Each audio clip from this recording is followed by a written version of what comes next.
Hello everyone and welcome back. This video will be a discussion video about the pressures of the BookTube uploading schedule because I definitely feel it, and I talked about it on Twitter a few times, but I want to make a video on how pressured we are as booktubers to put out at least 3 videos per week. Now, what I've come across is, for the year that I've been doing BookTube, I overall have taken actually 4 months off of hiatus.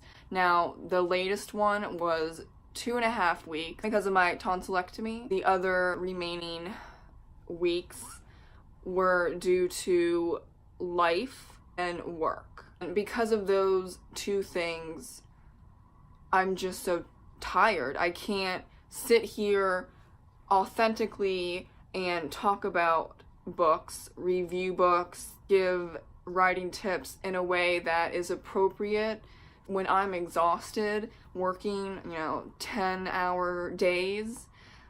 I can't sit here and be enthusiastic. And I can't sit here and pretend that I care because I just want to take a shower, eat dinner, and go to sleep. And I still am a bit drained, and that means that I took that 3 months off throughout this year, and that definitely hurts my subscriber numbers and the activity levels on each of my videos. However, I would want to say to anyone that is struggling to upload even 1 video a week, which I'm doing, possibly 2 if I have the energy to do bulk videos, it's perfectly okay, and don't feel guilty about it. In the beginning, I felt incredibly guilty, and I did a few videos where I was absolutely exhausted, and I didn't get a good reaction from them because I could barely speak up because I was so tired after work. I was very stressed. I wanted to sleep instead of film, but I felt the pressure because there were people that I started with that already had 500 subscribers and I only had 150. So I pushed myself, and that's not the right thing to do. I learned that the hard way because for a good month of that hiatus, I was so stressed that I just threw up my hands and said, I don't know if I'm even going back to BookTube because I don't think that I have the time and energy. And everyone has been telling me, you have to at least upload 3 videos a week or you won't become successful. And they also said that because I wasn't doing rant/hate videos or doing 1 and 2 star review videos, that I was not going to get a lot of traction anyway, so I had to definitely do at least 3 videos a week.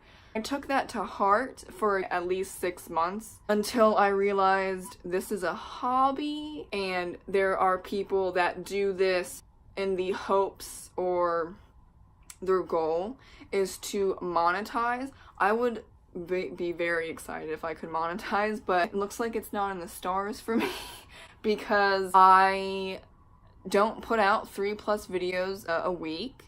A lot of the people that I've talked to that want to monetize and want to get hundreds of thousands of subscribers, not just thousands, hundreds of thousands, put out videos every day. I don't have the energy for that. Even if I wasn't working and I didn't have other life stuff going on that, makes you tired by the end of the day, I wouldn't be uploading 1 video a day. I can't. I guess I'm not going to be a famous YouTuber because I don't have that energy physically, emotionally, and mentally. That's just not the type of person I am.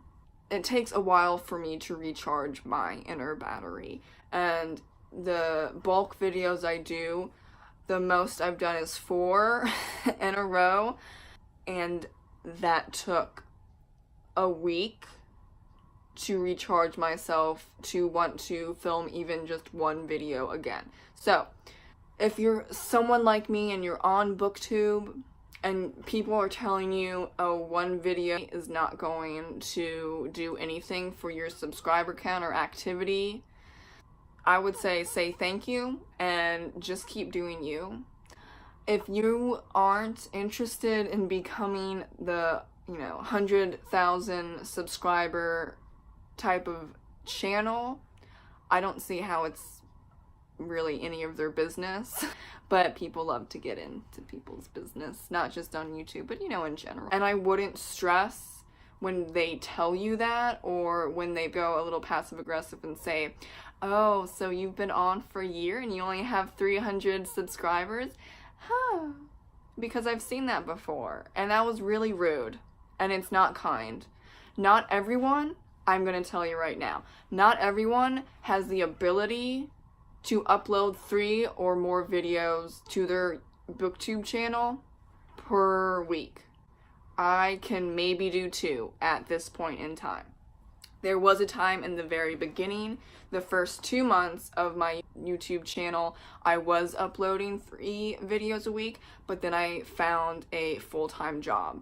So there are limits to channels because of the people behind that channel. And I just want to remind everyone in the BookTube community, or just in the YouTube community in general, because it's not just BookTube, it's YouTube, where you have to remember that people have full-time jobs, they have bills to pay, they have family and friends that depend on them, and also people don't always want to be filming.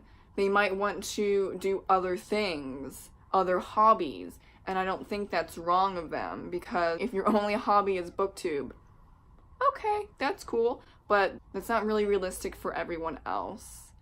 And most people have more than one hobby, and you have to pick and choose. And if a hobby, say baking, is less stressful or less time consuming, they might choose that over, doing a BookTube video and uploading it. So always keep that in mind, and I really hope people on Twitter, it's usually Twitter, kind of take a step back before they say things like, oh, you've been on for a year and you only have 300 subscribers, been on BookTube for 3 years and you only have 550 subscribers. Just think about what you're trying to portray in that tweet. If you aren't good friends with that person that has a low subscriber count based on the years that they've been on here, I would say take a step back and ask yourself why you are asking that question. Even if it's just curiosity, on the internet, curiosity can look like passive aggressiveness or an attack even.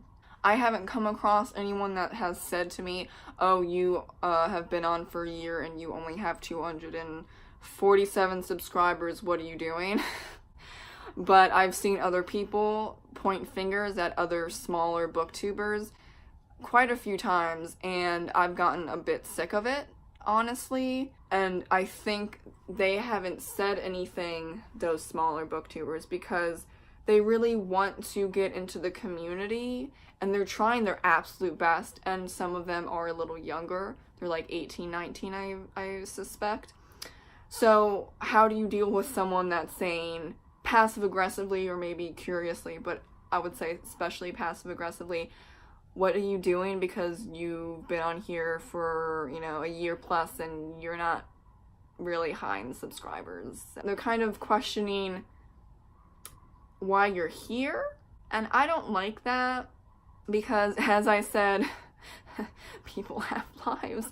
There's also, a lot of people that are in college, and I'm gonna say college is more important than BookTube.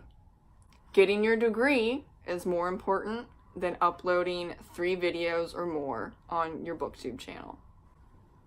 I think a lot of people will agree with that, but I know there's this minority that could say, so you started BookTube when you're in college, why would you do that in the first place? Because of XYZ. Maybe because it's a hobby and they're not trying to monetize and get 100,000 or more subscribers. So really, in conclusion, 1, be mindful of people's lives, because most people, BookTube is not their life. Number 2, I don't know if you should even bring up subscriber counts or uploading unless someone asks you. And 3, if you're like me and you can only, upload 1, maybe 2 videos a week, for whatever reason, I have my reasons that I laid out. For whatever your reason is, I will tell you up front, don't feel guilty, don't stress about it, because you have your reasons, and honestly, if people are asking you why you don't upload 3 videos or 2, or, you've been on for such a long time, what's going on, and questioning your type of BookTube videos. If you don't want to do rant videos, I don't see how it's their problem. You as a booktuber, as a creator, as an artist even, or just anyone in general, you need to create a line that can't be crossed. Standing up for yourself in a polite and kind but firm way is really how I think we as creators show our viewers and other creators where our line is. Whatever it is, know your line and understand that it's okay to have a line and to reply to someone and say, I feel uncomfortable. Could you explain why you said something like this so I can better understand where you're coming from? But you do you, and if someone doesn't like it, it's not their business, honestly. And I think there is a case to be made in the YouTube community, not just BookTube, in the YouTube community, where people need to mind their own business. There's just some questions that should not be asked. And I encourage booktubers and YouTubers to understand that line and to set boundaries. Thank you so much for watching my discussion about the uploading schedule pressures of BookTube and YouTube in general. If you like what you just saw, please comment, like, subscribe. And if you want to get to know me or any of my writing, all of that is in the description box below. Thank you so much for watching. Have a great writing day. Bye!